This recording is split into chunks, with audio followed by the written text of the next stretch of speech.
2025년 세종대 입시 시작하겠습니다. 첫 번째로는 수시 변경사항입니다.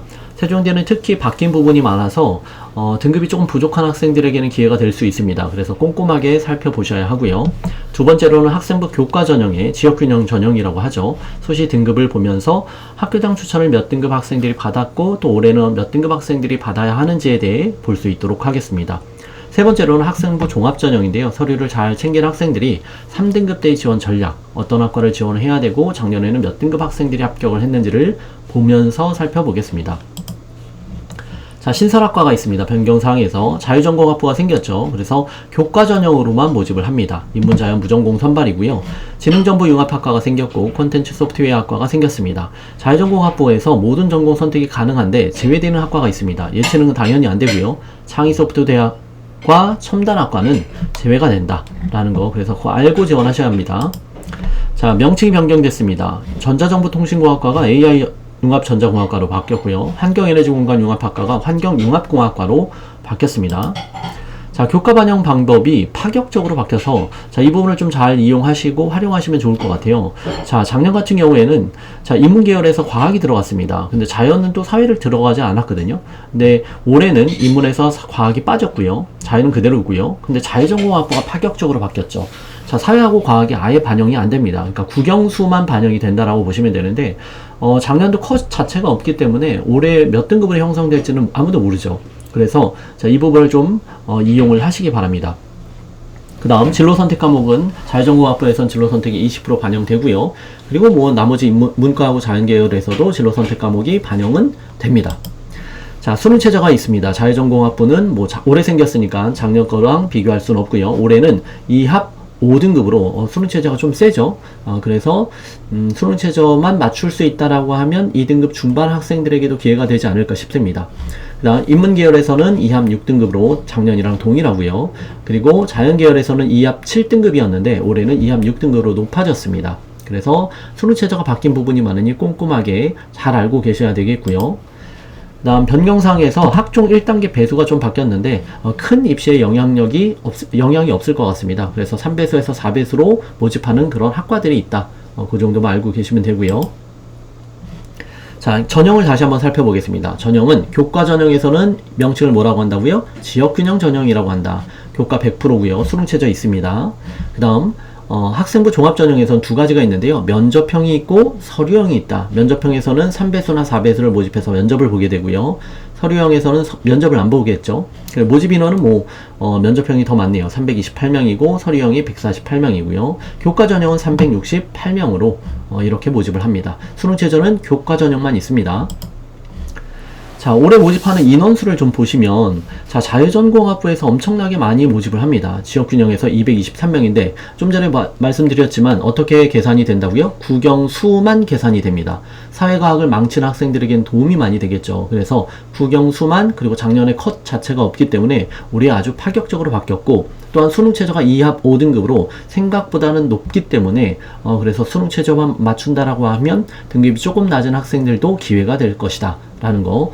그리고 나머지 학과들에서 그러니까 너무 적은 인원들을 뽑아요. 국문학과 1명이죠, 교과에서. 그리고 면접형에서도 2명뿐이 안 되고요. 서류형에서도 2명입니다. 국제학부도 지역균형에서는 2명, 교과에서 2명뿐이 안 뽑아요. 그래서 1명, 2명, 1명 교과 전형에서 너무 적게 뽑죠. 경영학부도 3명뿐이 안 돼요. 대부분 이제 이걸 보면 어떤 쪽으로 지원을 많이 하겠습니까? 자유전공학부로 많이 지원을 하게 되겠죠. 그래서 세종대에선 파격적으로 바뀌었다라는 걸 알 수 있습니다. 자, 마찬가지입니다. 이과에서도요. 1명씩이죠, 계속. 그리고 생명이 2명이고요. 스마트 생명이 4명이고, 좀 마지모집하는 데가 AI 로봇이나 인공지능이나 지능정보융합, 콘텐츠 소프트웨어학과, 이 학과에서는 많이 모집을 하고 있죠. 왜냐면 자유전공에서는 이쪽으로 못하는 학과들이 있기 때문에. 그리고 면접 전형과 서류 전형에서도 많이 모집하는 데가 생명이 좀 많이 모집하죠. 그리고 컴퓨터학과가 12명 모집하고요. AI 로봇이 24명. 이렇게 많이 모집하는 데가 있습니다. 자, 공과대학에서도 다 1명씩 모집합니다. 너무 적게 뽑고, 자, 이거 지원하기가 좀 무섭겠죠. 그리고 면접과 서류에서 학종에서도 좀 너무 적은 인원수를 뽑아서 경쟁률이 올해는 어떻게 형성이 될지 모르겠습니다. 보통 한 10대 1에서 15대 1 사이로 학생부 종합전형에서 형성이 되는데 작년 거 보면서 다시 한번 설명드리겠습니다. 일단 작년 등급입니다. 자, 국문학과 이 평균이고 70% 컷인데요. 자, 국문학과가 2.15가 평균이고요. 70% 컷 위주로 보겠습니다. 국문이 2.26, 국제학부 2.23, 역사학과가 2.11입니다. 좀 높죠. 교육학과가 2.03이고요. 행정학과 2.26, 미디어가 2.12, 법학과가 2.26, 경영학부 터졌네요. 3.02 등급이 70% 컷입니다. 그리고 경제학과도 2.46으로 좀 낮은 편이었죠. 그래서 경영과 경제가 좀 낮은 등급 학생들이 붙게 되었다. 경쟁률은 뭐 그렇게 높진 않았어요. 5.7대 1, 6.14대 1인데 충원이 많이 돌죠. 전반적으로 3배수 이상 돌고 있는 것 같아요. 그죠? 그리고 호텔 관광이 2.16, 호텔 관광 좀 높네요. 그래서 대부분의 학과가 2등급 초반 정도로 형성이 되는데 경영과 경제학과에서 터졌다. 대부분의 학교들에서 경영학부에서 좀 이런 일이 발생을 했죠. 그 다음 이과 보겠습니다. 이과 수학통계학과가 2.09 생각보다 높죠.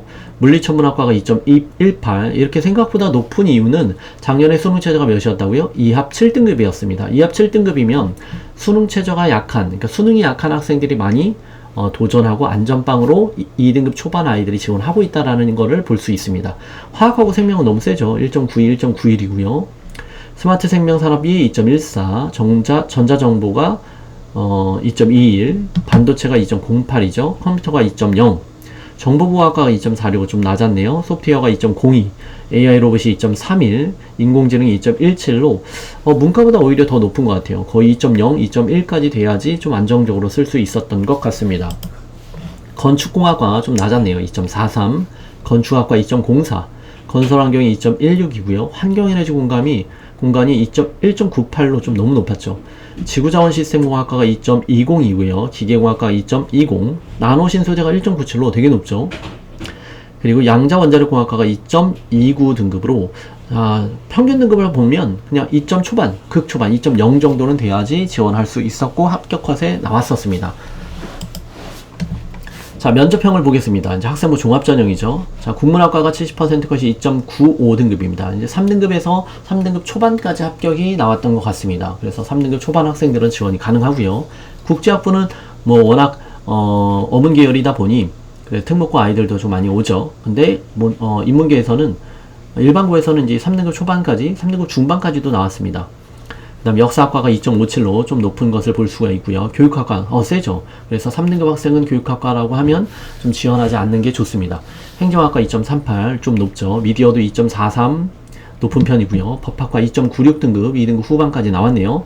경영학부 2등급 중반 2.50이고요. 경제학과 2.90인데 경제 과목의 특성상 수학을 잘하는 아이들이 이제 지원을 하는 거기 때문에 2등급 후반에서 3등급 초반까지도 나왔던 사례가 있습니다. 호텔 관광이 5.15인데 뭐 이 특목고 학생이겠죠. 그래서 전반적으로 평균 등급이 3.09라고 생각하시는데 대부분은 2등급 중반에서 후반 사이의 학생들이 많이 지원하고 합격을 한다. 3등급 초반 때까지만 지원을 하는 게 좋을 것 같습니다. 3등급 중반 정도 되면 등급에서 좀 밀립니다. 그 다음 자, 이과 보겠습니다. 자, 70% 컷 투학과가 2.78 등급이고요. 3등급 초반까지 나왔었습니다. 그 다음 물리천문학과 2.82등급 뭐 마찬가지입니다. 3등급 초반까지 지원이 가능합니다. 화학과는 3등급대 학생들이 지원하기에는 좀 너무 높습니다. 그 다음 생명도 마찬가지고요. 2.41이죠. 스마트 생명이 2.69인데 3등급대 학생이 붙은 사례는 있습니다. 근데 워낙 적게 뽑아가지고요. 전자정보통신은 2등급 후반이나 3등급 초에서도 나옵니다. 반도체 2.76 등급으로 조금 세고요. 컴퓨터공학과는 워낙 생기부의 영향력이 크기 때문에 3등급 초 중반까지도 사례가 있었습니다. 정보보호학과 2.61로 좀 세죠. 소프트웨어 3.0인데 마찬가지로 생기부의 영향력이 큰 학과이기 때문에 3등급 학생이 있습니다. AI 로봇도 마찬가지로 3등급 초반에서 중반까지도 합격 컷이 나왔습니다. 인공지능도 2.82 등급인데 3등급 초반에서 생기부 좋은 학생들이 붙기도 합니다. 건축공학과 3.11로 3등급 초중반까지도 사례가 있습니다. 건축학과 좀 세죠. 2.83인데 3등급 초반까지 나왔고요. 건설환경공학과는 3등급 초중반까지도 합격 사례는 있습니다. 환경에너지는 좀 세죠. 2.62 등급이고요. 지구자원시스템공학과도 마찬가지로 3등급 중반까지도 합격 컷이 있네요. 기계공학과도 3등급 초반까지는 나오는 학과입니다.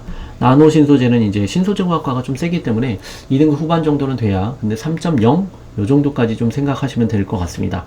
양자원자력공학과는 뽑는 인원이 너무 적기 때문에 제가 지원하기 좀 두려워하는 학과이긴 하죠.